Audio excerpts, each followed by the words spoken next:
Pero en el primer libro de Samuel busque el capítulo 16.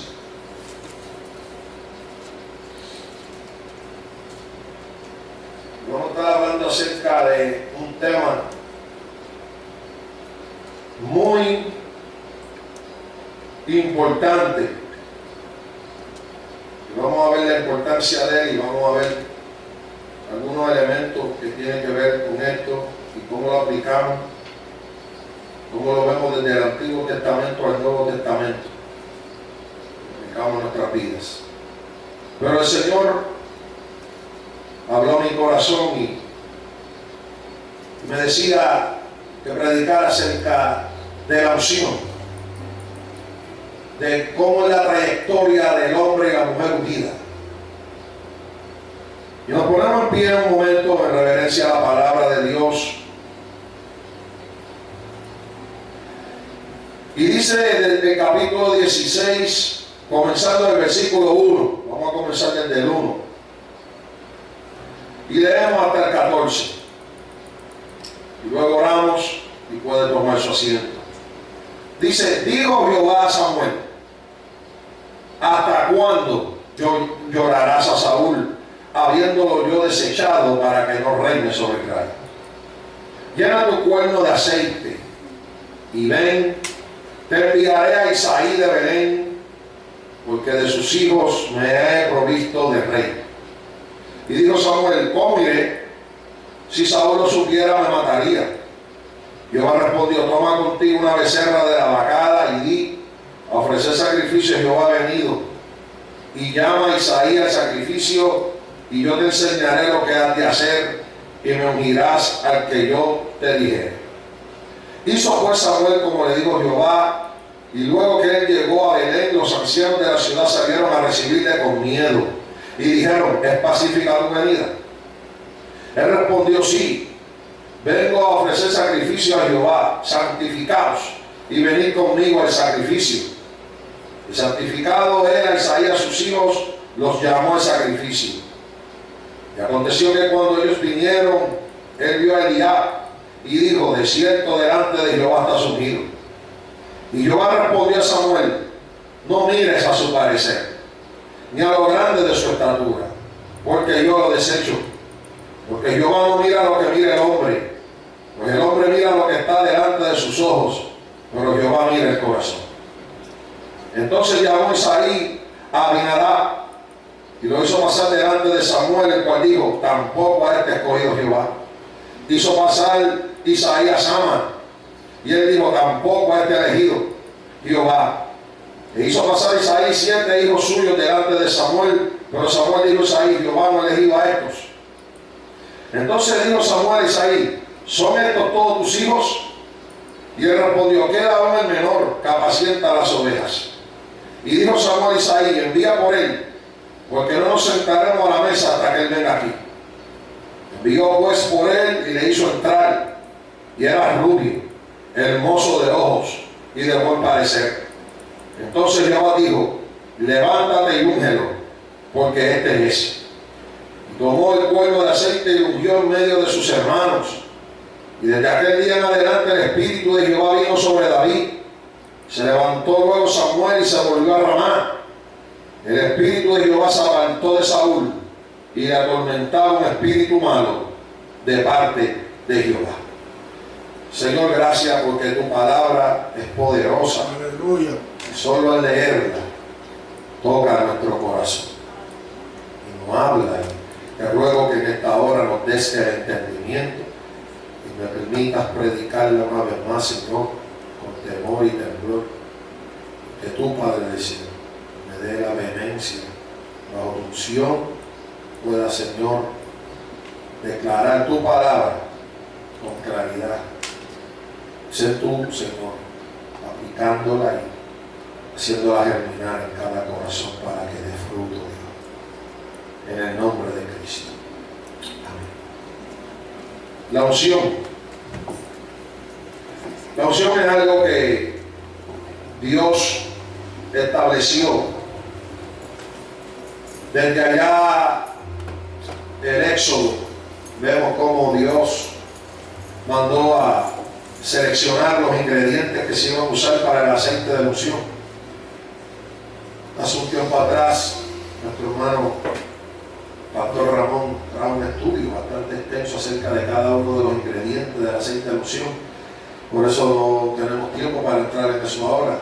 Pero queremos hablar de la unción en cuanto a lo que es, y lo que hace, y de dónde viene, y para qué es. Amén. Fíjense que este aceite, que ya Samuel sabía qué tipo de aceite era, que es el que Jehová le dice, que llenara su cuerpo. Es interesante ver cuándo es que Dios da ese mandato de mandar a ungir a David. Era en un momento donde había un rey en un trono, pero el corazón de aquel rey estaba destronado. Saúl era el rey en el trono. Era, por decir, una figura política, pero su corazón estaba destronado, deshecho, porque había sido desechado de parte de Dios. Saúl, como saben los que conocen la historia, desobedeció a Dios. Y Dios, por la desobediencia de Saúl, lo desechó. Saúl fue una persona que Dios permitió que llegara a ser rey por petición del pueblo, porque el pueblo quería imitar las otras naciones que tenían rey, y ellos no querían el gobierno teocrático de Dios, querían un gobierno monárquico del hombre. Y Dios en su plan lo permite para glorificar su nombre posteriormente y eventualmente. Y ya había llegado el momento en donde Saúl había sido desechado. Este Saúl fue apartado para ser rey por la unción que le derramó Samuel sobre su cabeza. Pero aunque Saúl fue ungido como rey y fue ungido cuando tomó el cargo, no significa que porque había sido ungido con aceite por rey es que su corazón y su carácter estaban conforme al de Dios.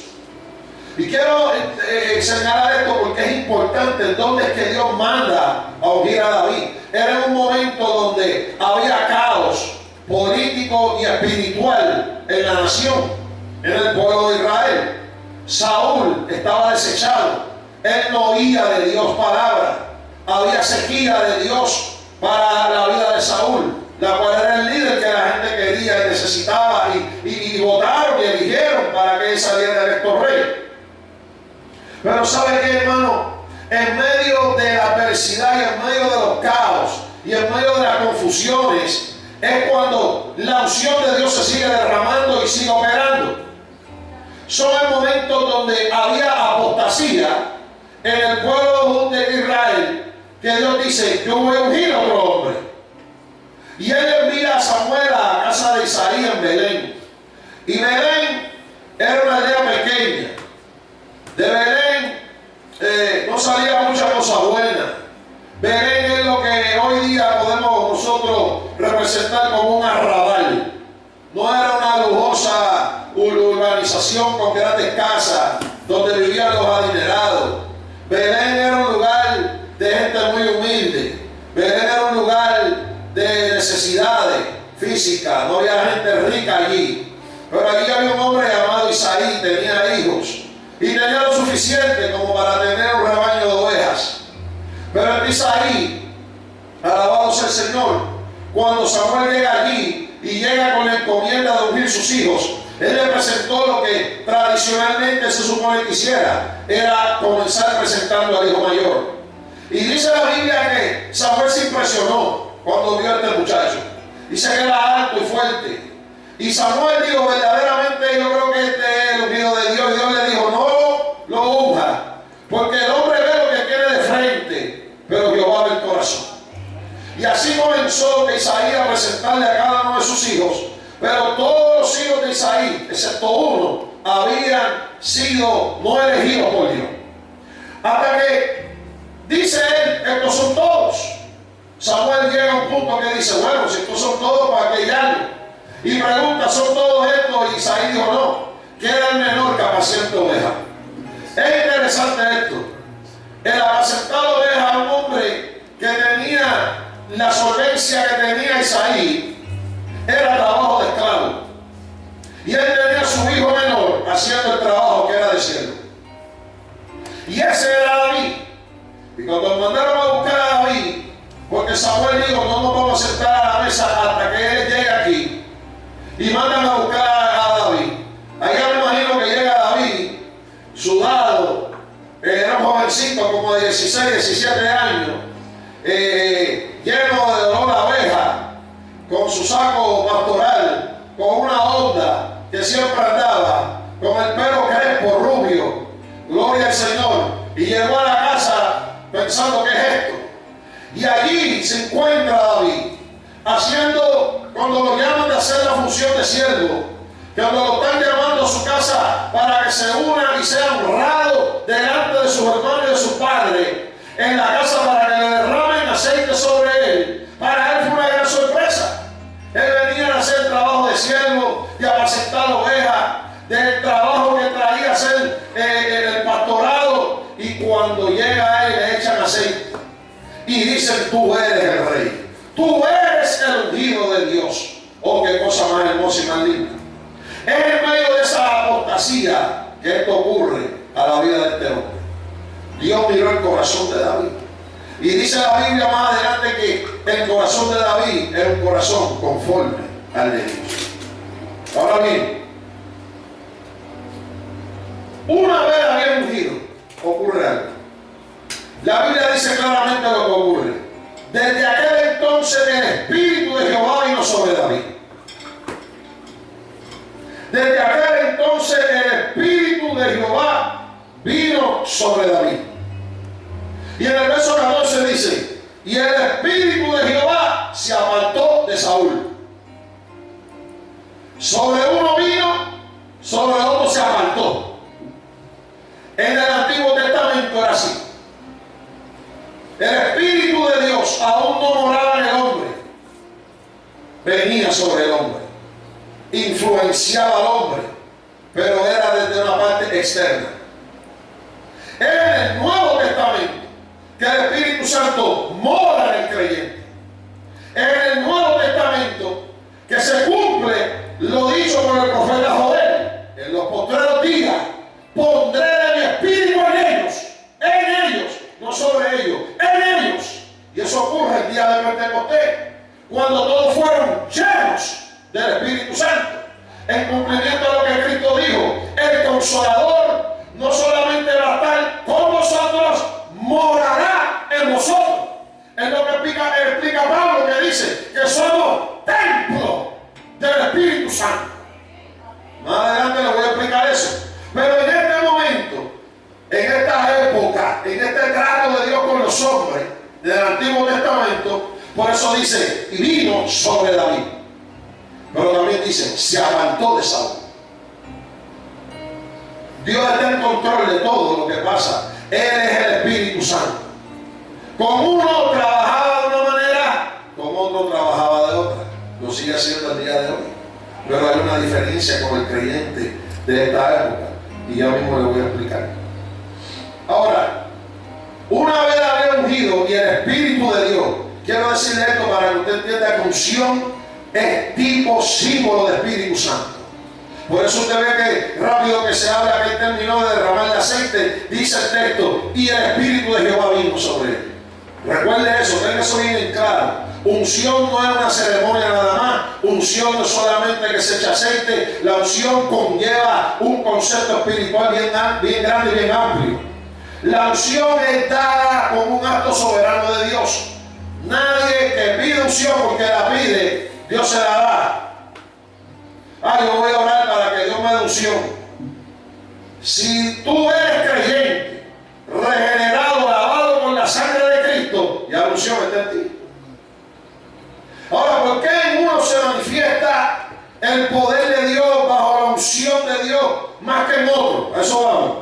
Porque cuando originalmente la unción se dio primeramente para separar algo para un uso exclusivo.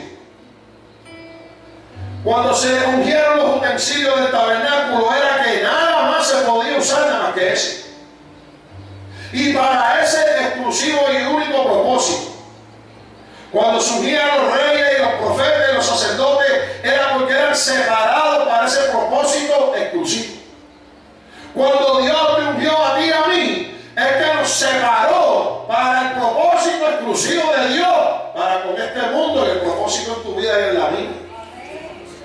Sigue siendo el mismo propósito. Y no solamente la unción se hizo para separar, que es lo que conocemos como santificar, que no es otra cosa sino que separar algo para algo exclusivo, sino que tuve manifestaciones de la unción y del Espíritu Santo usando gente a unos niveles que a veces la gente se maravilla, porque la unción también demanda algo: consagración. Si uno de aquellos utensilios no se le daba el uso exclusivo, se profanaba, se contaminaba, ya dejaba de ser consagrado y había que desecharlo. Por eso tú ves que el Espíritu Santo hace manifestaciones con hombres y mujeres a unos niveles que la gente a veces compara y dice: ¿por qué este sí, por qué este no? Hay que ver la consagración. ¿Sabe? Hay creyentes que no se consagran, que se conforman únicamente porque saben que mora el Espíritu Santo en ellos. Pero no olvidemos que dice la palabra que somos templo de Él. Y el templo debe estar limpio. Y eso significa consagración. ¿Y qué es consagración? Consagración es el acto voluntario que hago yo una vez, reconozco y sé que he sido santificado y estoy siendo santificado por el Espíritu Santo y la palabra de Dios. Ve, este tema a muchos choca. Quizás muchos de los que nos vean en la pantalla, en YouTube y en la televisión y cosas, digan: ya el tema de la consagración, de la santidad, de la unción pasó. Ahora debemos estar hablando de otras cosas. Pero yo tengo noticia para esas personas: eso nunca ha pasado y nunca dejará de ser. La Biblia dice claramente que busquemos la paz con todos y la santidad, sin la cual nadie verá al Señor. ¿No me oyó? Nadie verá al Señor. Todavía no me oyó. Viene como comezón de oír. Nadie verá al Señor. Ahora, ¿quién hace el acto de santificar? Dios. ¿Quién lo inicia? Dios. ¿Quién lo progresa en nosotros? Dios, el Espíritu Santo. Pero la consagración es lo que yo aporto. Mucha gente toma esto como que es santurrón. Los santurrones, los religiosos, los fariseos, los saduceos, los esto, los otros. La consagración es un deber de cada creyente que ha sido santificado. Y es de la manera en que yo contribuyo, ya porque he sido santificado, ya porque he sido libre en Cristo. No es porque yo lo hago, soy más santo. Porque ese era el problema, del santurrón y del fariseo, que practicaba una santidad externa, creyendo que era por la obra que hacía que lo hacía santo. Y eso se llama autojusticia. Y eso es condenado, censurado fuertemente por Cristo. Ahí es donde Cristo se voltea de ellos y le dice: sepulcro blanqueado. Donde dice: por fuera se ven blancos, pero por dentro están llenos de rapiña. Y ahí es donde el Señor se voltea y le dice: hipócrita. Y el Señor le dice: hijo del diablo. Y todas estas cosas. ¿Saben, hermano? Hay gente que cree que Cristo le habló a todo el mundo bien lindo. Yo no sé de dónde salió la idea que la gente cree que el que dice algo de la palabra, que es fuerte, que es radical, que tira una raya, eso no es de Dios, eso es religión. Cristo le dijo a los religiosos de su época lo que les acabo de decir. Porque había que corregir eso. Es autojusticia. Y es donde muchos creyentes se confunden, porque no entienden lo que es la unción. La unción es la capacidad, es la autoridad que Dios da, el permiso que Dios da para hacer una función, para que puedas tú manifestar los dones y los talentos que Dios te ha dado. Por eso tú eres ungido de Dios, tú estás lleno del Espíritu Santo, tú eres un santo, una santa de Dios. Yo, pastor, usted, yo no soy santo, yo no soy santa, si usted supiera lo que yo hago. Yo no me lo estoy diciendo por conducta, yo no lo digo por el acto santificador que Dios hizo. Ahora, en lo que quizás pudiéramos estar fallando es en la consagración.